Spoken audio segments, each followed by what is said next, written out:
चंदा वसूलते हैं, चंदा मांगते हैं, चंदा लोग देते हैं और चंदा से हमारी पार्टी चलती है। उन लोगों जैसे कमीशन से पार्टी नहीं चलती, उन लोग जैसे बड़े लोगों से, माफियाओं से लेकर के नहीं चलती है। इस पर कुछ नहीं बोलना चाहिए क्योंकि यही वो पार्टी है, यही वो लाल झंडा है जिनके कारण वो नेता बने हुए हैं। अगर ये लाल झंडा नहीं रहती तो न वो न हम, कोई भी नहीं आदमी हमारे जैसे परिवार के, और वो भी जहाँ से आते हैं वैसे परिवार के लोग नेता तो नहीं बन पाते। ये भाकपा माले ही है जो हमारे जैसे लोगों को नेता बना करके आज विधायक पार्टी है। अभी आज जदयू में है, कल किस में जाएंगे कोई ठिकाना है। जिसका कोई पार्टी नहीं हो तो कम्युनिस्ट का जनाधार दिखेगा ही ना। कम्युनिस्ट ही तो है जो पूरे देश में जनता के मुद्दों पर दुनिया भर में लड़ रहा है। राजेंद्र बाबू के गांव की बात है तो वो लोग तो गोद लिए हुए थे, आज तक एक ईंट नहीं रखे, और मैंने लड़ करके वहां पर उस रोड का जो है जीर्णोद्धार करवा दिया। तो कई गांवों को जोड़ता है, 100-150 गांवों को लोग कह रहे थे कि जोड़ता है, और उस क्षेत्र के आप ही विधायक हैं। हम ये नहीं कह रहे कि आपके इलाके में काम नहीं हुआ है, लेकिन उसका क्या अपडेट? ये तो इनकार कोई नहीं कर सकता कि कम्युनिस्ट पार्टी का जो सिद्धांत है, कम्युनिस्ट पार्टी का जो लड़ाई है, कम्युनिस्ट पार्टी का जो सोच है, कम्युनिस्ट पार्टी का जो मिशन है वो गलत है। वो तो उनको भी हिम्मत नहीं है नकारने का, जो कह रहे हैं उनको भी ये हिम्मत नहीं होगा। लेकिन यही केवल उन लोगों को मिलता है कि उनका भविष्य नहीं है। तो जहाँ भविष्य देख रहे हैं वहाँ लोग गए। हम लोग को तो कम्युनिस्ट पार्टी का भविष्य दिख रहा है, यहाँ है।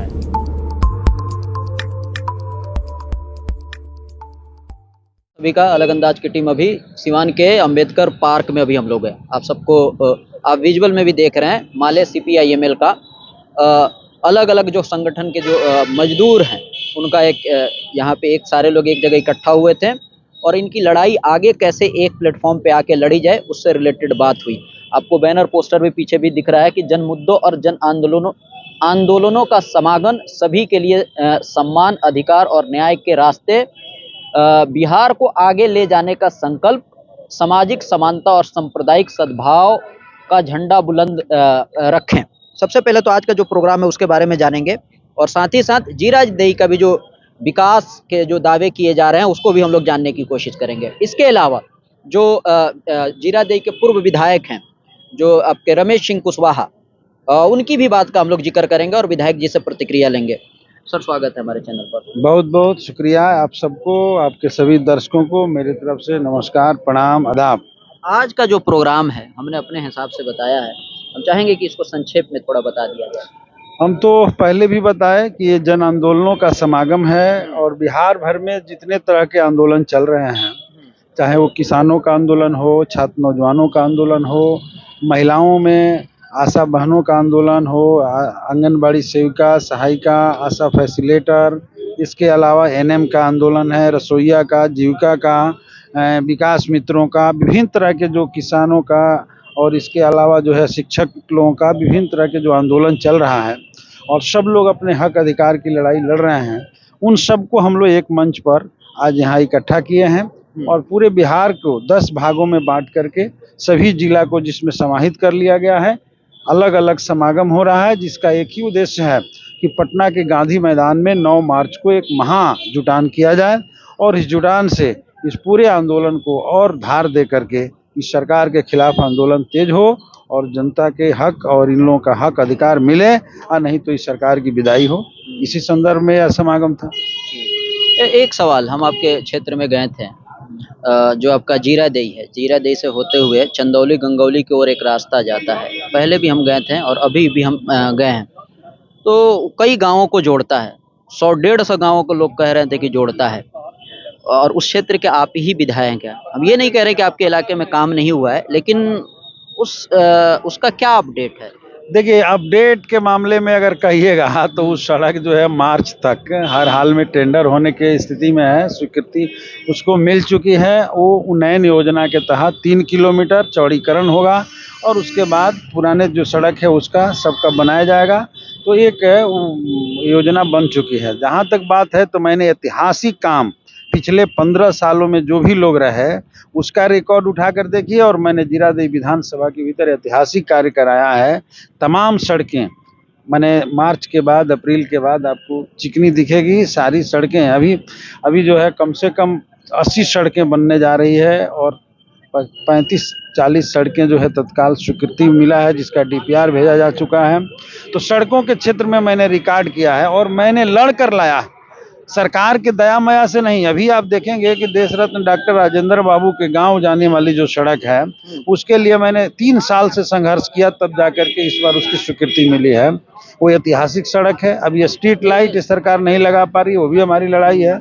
तो मैं तो जीरादेई में जबरदस्त रूप से काम किया हूँ, और पुराने लोग जो भी रहे हैं, मैं समझता हूं कि उनका भी देख लीजिए और मेरा भी रिकॉर्ड उठाकर लोग देख रहे हैं।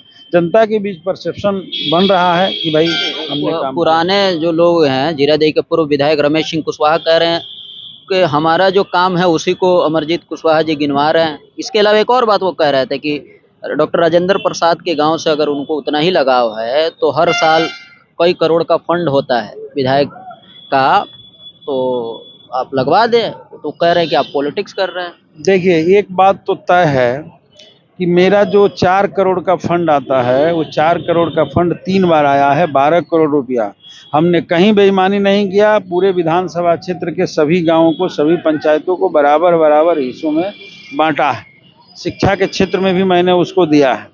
और जहां तक राजेंद्र बाबू के गांव की बात है, तो वो लोग तो गोद लिए हुए थे, आज तक एक ईंट नहीं रखे, और मैंने लड़ करके वहां पर उस रोड का जो है जीर्णोद्धार करवा दिया।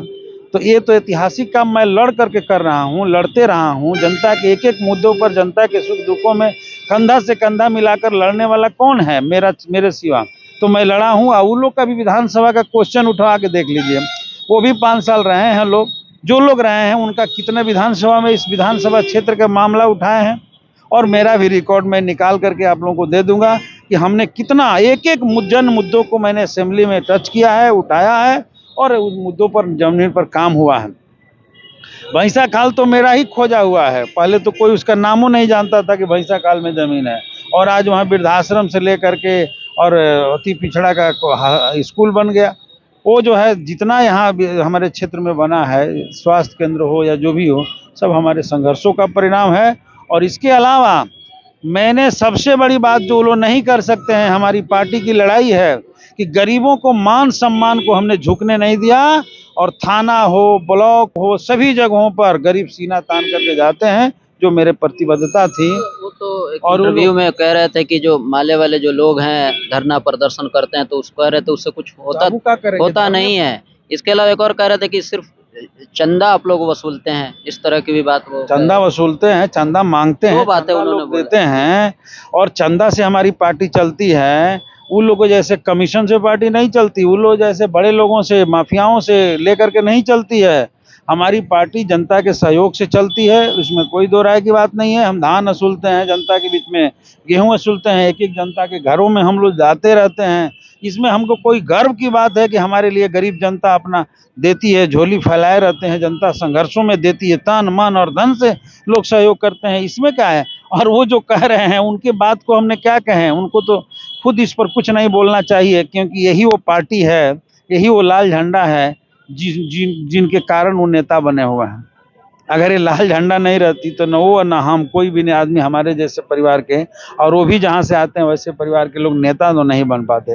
ये भाकपा माले ही है जो हमारे जैसे लोगों को नेता बना करके आज विधायक बनवाने का काम किया। वो भी कह रहे थे कि जो कम्युनिस्ट का जो जनाधार है वो सिकुड़ गया है, अब नया राजनीति की जरूरत है, सामाजिक। उनको कौन पार्टी है? अभी आज जदयू में है, कल किस में जाएंगे, कोई ठिकाना है? जिसका कोई पार्टी नहीं हो तो कम्युनिस्ट का जनाधार दिखेगा ही ना। कम्युनिस्ट ही तो है जो पूरे देश में जनता के मुद्दों पर दुनिया भर में लड़ रहा है, और आने वाला भविष्य कम्युनिस्ट का ही है। कम्युनिस्ट का ही भविष्य है। पूंजीवाद खतरे में है। देश के भीतर जितने बड़े संख्या में आंदोलन हो रहा है, वो किसका देन है? कम्युनिस्टों का देन है। आने वाले दिनों में मजदूरों का राज बनेगा, और ये लड़ाई हम लोग लड़ रहे हैं, और वो लोग लड़ाई छोड़ करके भागे हुए लोग हैं। तो उनसे वैसे लोगों के जो भी लड़ाई छोड़कर भागे हैं, उसके लोगों के बारे में मैं कुछ कहना नहीं चाहता। ये इस सब पर मैं टिप्पणी करना नहीं चाहता, क्योंकि ये ओछी बातें हैं, छोटी बातें हैं। किसका कितना जनाधार है और कौन पार्टी किस लेवल की है, वो जनता जानती है। और मैं समझता हूँ कि हम लोग जनता के मिशन के प्रति प्रतिबद्ध हैं, और मिशन में लगे हुए हैं, समाज को बदलने के मिशन में लगे हुए हैं। गरीबों के हक और अधिकार बराबरी की लड़ाई में हम लोग लगे हुए हैं, और हमारा विधायक बनना भी उसी लड़ाई का हिस्सा। ऐसा नहीं है कि हमारा विधायक बनने का अपना स्वार्थ पूरा करना है, बल्कि उस लड़ाई का हिस्सा है। और उस लड़ाई को हम लोग लड़ रहे हैं, इसी में हम लोग को संतुष्टि है। और बाकी चीज़ उन लोगों को मुबारक हो जो लोग उसी के लिए हैं, उतने ही भर के लिए हैं। जनता से कुछ लेना देना नहीं है, हम लोग के लिए जनता की लड़ाई ही मुबारक है। और समय के साथ चीज़ें आगे बढ़ती हैं, ये तो इनकार कोई नहीं कर सकता कि कम्युनिस्ट पार्टी का जो सिद्धांत है, कम्युनिस्ट पार्टी का जो लड़ाई है, कम्युनिस्ट पार्टी का जो सोच है, कम्युनिस्ट पार्टी का जो मिशन है, वो गलत है। वो तो उनको भी हिम्मत नहीं है नकारने का, जो कह रहे हैं उनको भी ये हिम्मत नहीं होगा। लेकिन यही केवल उन लोगों को मिलता है कि उनका भविष्य नहीं है। तो जहाँ भविष्य देख रहे हैं वहाँ लोग गए। हम लोग को तो कम्युनिस्ट पार्टी का भविष्य दिख रहा है, यहाँ है हमारे सामने कम्युनिस्ट पार्टी का भविष्य है। हम देख रहे हैं दुनिया में बदलाव हो रहा है, दुनिया बदल रही है। जहाँ चीज़ें पहले थी वहाँ से बहुत आगे बढ़ रहा है। और आज सांप्रदायिक फासिस्ट ताकतों के गोद में जो बैठ गई हो, वैसी पार्टियों के बारे में हमको क्या कहना है जो इस देश के भीतर बाबा साहब अम्बेडकर के संविधान को बदलने में लगे हों और उनमें हिम्मत नहीं होता है कि बाबा साहब के पक्ष में एक लफ्ज बोल दें। मैं कहता हूं कि लफ्ज जहां गुलाम हो गया हो, आप बोल नहीं सकते हो। हम देखें ना नीतीश कुमार जी को, आज जब बाबा साहब का अपमान हुए तो उनके पार्टी का एक भी नेता का जुबान खुला।